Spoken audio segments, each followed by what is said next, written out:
नमस्कार। आज हम बीएड द्वितीय वर्ष 8th paper knowledge and curriculum ज्ञान और पाठ्यचर्या के अंतर्गत रूसो के विचारों का अध्ययन करेंगे। कल के व्याख्यान के अंतर्गत हमने रूसो के विचारों के अंतर्गत जन्म से 5 वर्ष तक, 5 से 12 वर्ष तक, 12 वर्ष से 15 वर्ष तक और 15 वर्ष से 20 वर्ष तक का अध्ययन कर लिया था। आज हम पढ़ेंगे कि रूसो के स्त्री शिक्षा के प्रति क्या विचार हैं,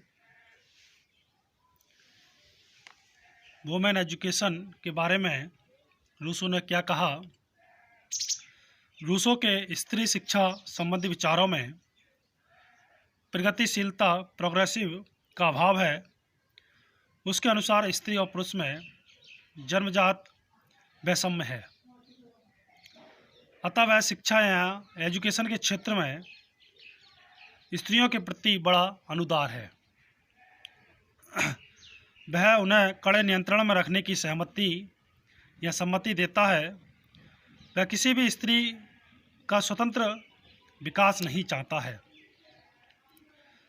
उसके अनुसार स्त्रियों को संपूर्ण शिक्षा पुरुषों को प्रसन्न करने, उनके लिए उपयोगी बनाने, उनसे प्रेम करके उनका मन बहलाने और उनका सम्मान करने की तक ही परिमित रहनी चाहिए। बचपन में अपने बालक को शिक्षा देना, बड़े होने पर उसकी सेवा करना, उसे परामर्श या गाइडेंस देना और उसके जीवन में मधुरता लाने का प्रयास करना है।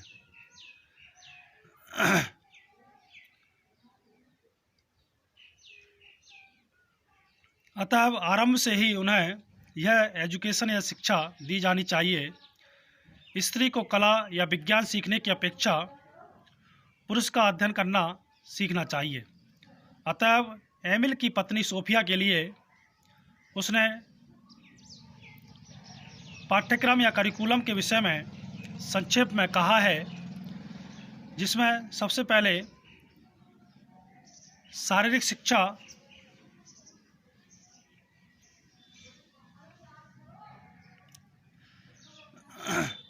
इसका उद्देश्य स्त्रियों के सौंदर्य का विकास करना है, जिससे वे पुरुष की दृष्टि में आकर्षक बन सकें और उनका प्रेम प्राप्त कर सकें और स्वस्थ शिशु के उत्पादन हेतु मातृत्व के कर्तव्य का निर्वाह भी भली भांति कर सकें।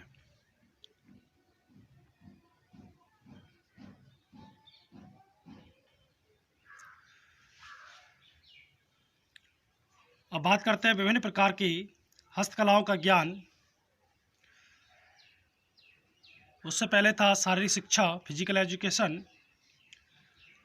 इसके अंतर्गत सीना, जड़ाई, कढ़ाई, चित्रकला आदि आते हैं। उसे नृत्य, गीत में भी निपुण होना चाहिए, जिससे उसका पारिवारिक जीवन सुखी हो।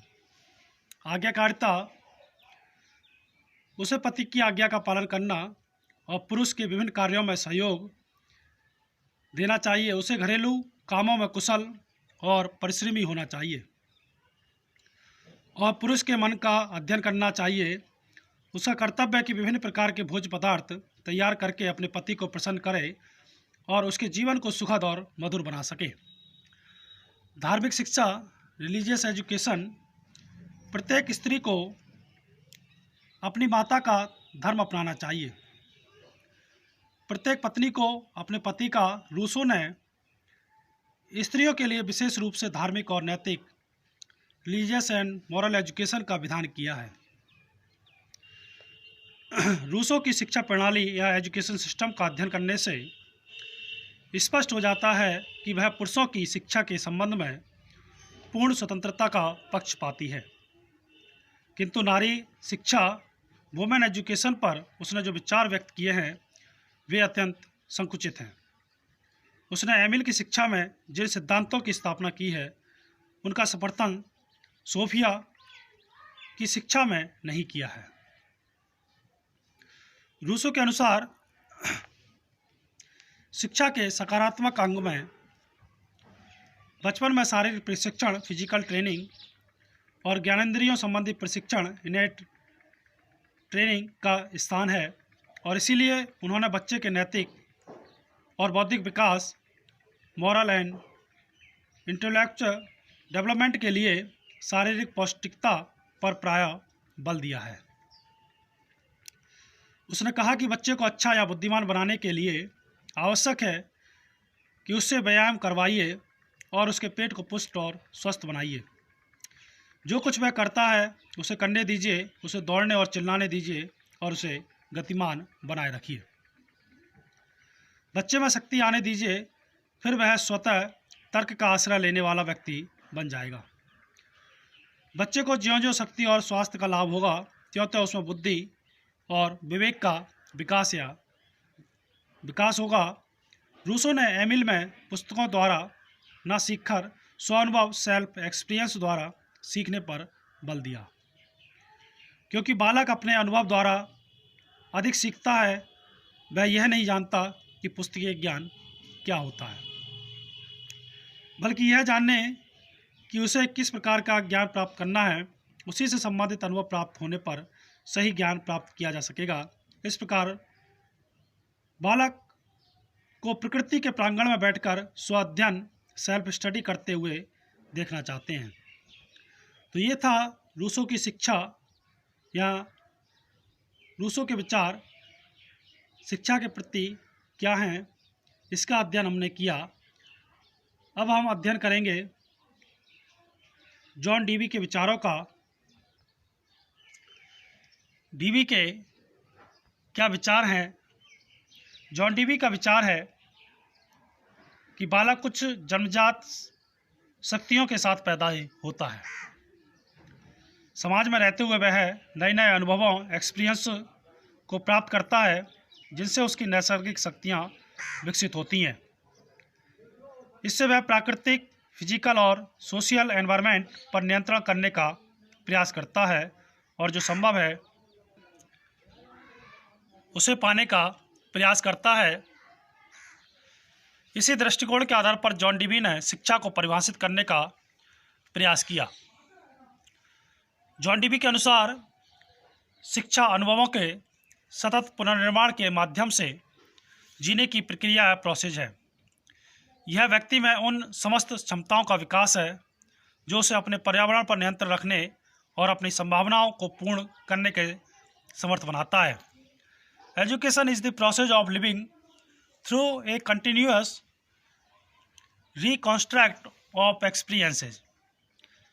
It is the development of all those capacities in an individual which will enable him to control his environment and fulfill his possibility.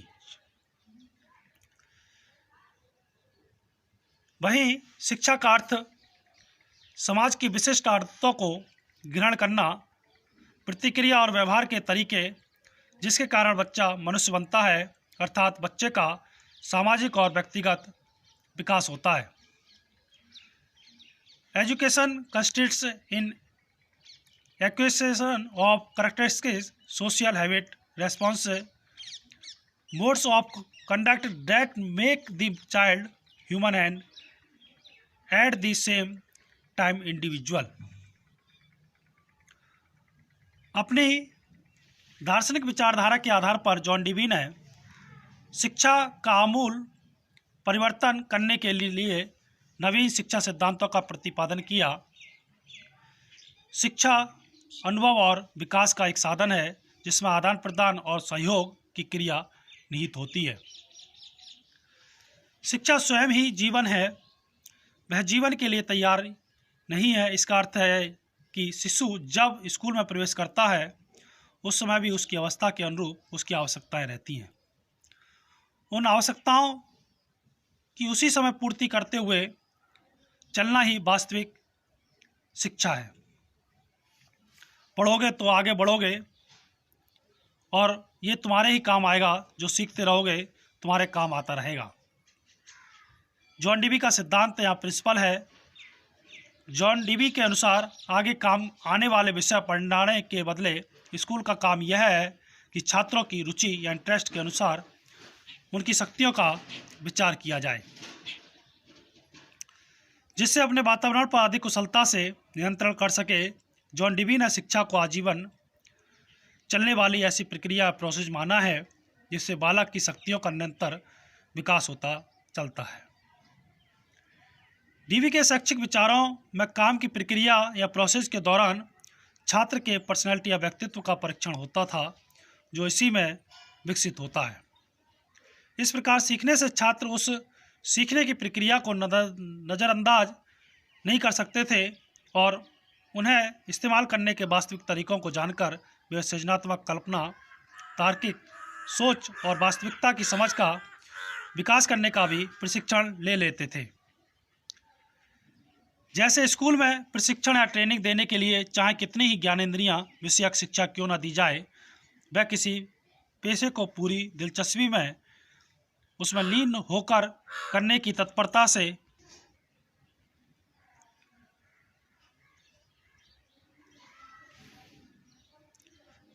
प्राप्त ज्ञान के समकक्ष नहीं हो सकती। मौखिक याददाश्त से किसी काम को कैसे किया जाए, इसके लिए प्रशिक्षित या ट्रेनिंग किया जा सकता है। विज्ञान व गणित के एक पाठ के माध्यम से तर्क शक्ति को किस सीमा तक विकसित किया जा सकता है, लेकिन किसी वास्तविक उद्देश्य के लिए जिसका परिणाम सामने आ रहा हो, किए जाने वाले काम में जो प्रशिक्षण मिलता है और जो तत्परता हासिल होती है, यह उसकी परछाई भरी ही होगा। डीवी के अनुसार किसी भी पेशे की जानकारी बच्चे को वास्तविक परिस्थितियों में दी जानी चाहिए। इस संदर्भ में जॉन डीवी के विचार प्रयोगवाद या प्रैग्मैटिज्म पर आधारित थे, जिससे प्रोग्रेसिव एजुकेशन को बढ़ावा मिला और जिसमें करके सीखने, लर्निंग बाय डूइंग पर जोर दिया जाता था। वे विश्वास करते थे कि शिक्षक व विद्यार्थियों को साथ साथ सीखना चाहिए। जॉन डीवी के विचार खोज आधारित उपागम या अधिगम की 3 विशेषताओं के ऊपर आधारित है, जिनका वर्णन या जिनका विस्तार से अध्ययन हम कल के व्याख्यान के अंतर्गत करेंगे। धन्यवाद।